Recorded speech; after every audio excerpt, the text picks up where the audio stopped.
Okay, let's learn about structs in Rust. Okay, so structs are similar to tuples, and we learned about that in the tuple section. And we learned about tuples in the tuple section, right? Because remember, the interesting about tuples is that they could retain multiple values. All right, structs can do the same thing, but unlike with tuples, in structs you can name each piece of data so it's clear what the values mean, and we call that key value pairs. And we'll see in a second what that looks like. But anyway, adding these names means that structs are more flexible than tuples, right? For one thing, you don't have to rely on the order of the data to specify or access the values of an instance. And because of that, you can build methods. And you can build methods and implementations of your structs to do some pretty interesting and powerful things with Rust. So Rust allows you to combine data items of different types, including other structures. So before we get into methods and how to do that, let's first take a look at an example of what a struct would look like. So let's just say struct example, and then this we can look at after, so I don't want you to get confused. So let's say we had a house. So we're going to create a struct called a house. So we want to make a structure of a house and have some data about this house. The way I would do it is I'd use the keyword struct to instantiate this structure, and then I name it. And then the convention is to use a capital, uppercase for the first letter, right? That's just a convention because we are making a structure. You know, think about a string. Yeah, think about the string object. We bring it in like that. Same thing with house, okay? Now, in order to add values to our house, what we do is this key pair of values. So we bring in the curly brackets, and in here, we can actually define the data we want to add to our house. So let's say we want to make some strings. If we wanted to have a door, and that door would have a value, we could say door, and we can set it to be a string, and we use this colon. So the door would be the key, and then the value would be string. And we should use uppercase. Now, what else should the house have? Let's say it has a garden. That could also be a string. And what about maybe a property value? Maybe we're on the market looking for a home.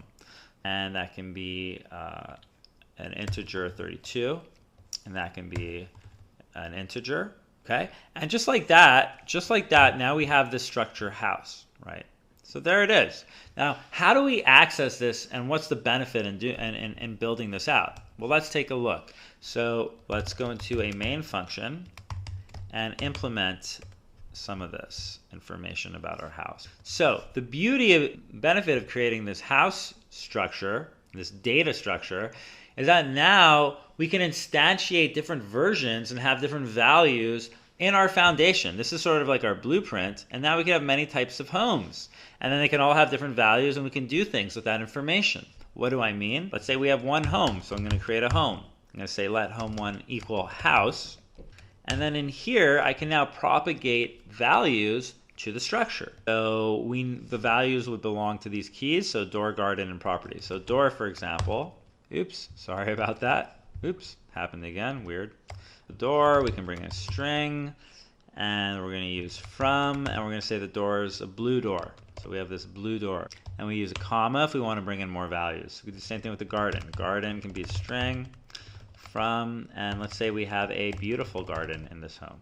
And then the property value,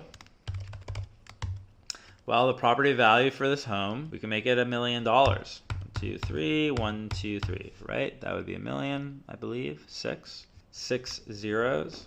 And then it's important to close our expression. Let's actually see this printed out. So if I print our home, let's see what we get. So I can say the door is,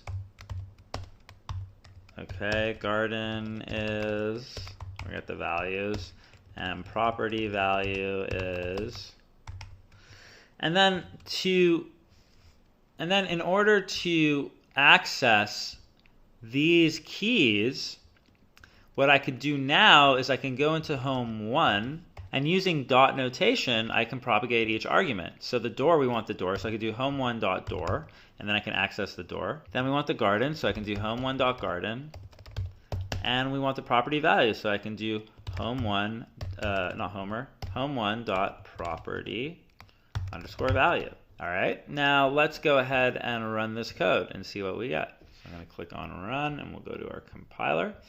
We see in our console in the standard output that the door is blue, the garden is beautiful, and the property value is 1,000,000. And there you go. There you go. That's how you would write a struct and then propagate values into that struct, access the keys, and then display the results of what the data of that struct is, in a nutshell, in Rust. All right. Now, before we move on to an exercise, there's one more important thing I want to show you about structs. Building methods with structs and the value in doing that. So let's go back up here for a second. Now, methods are functions which belong in the scope within a structure. All right. They're not defined in the structure block, however. If you want to declare a method, you actually do that outside of the structure block, and we use the implement keyword. All right. And it's important to note that the parameter of a method will always be self. So we use this self keyword when we're writing our functions, which are methods, because what self does is allows us to access.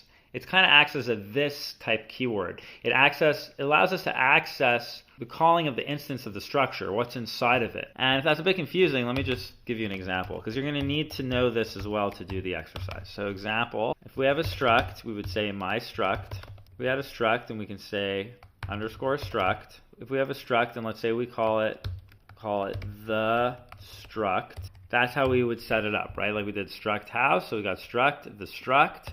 Now, if we want to implement some methods, we bring in the impl keyword, and you implement the struct, whatever you're calling it, okay? And then within the struct here, you can actually set up the method context. So you would write function, whatever the method name is, and then here is where you would, here is where we would use add self, for example, okay? So this is important to have an understanding of before moving forward with the exercise.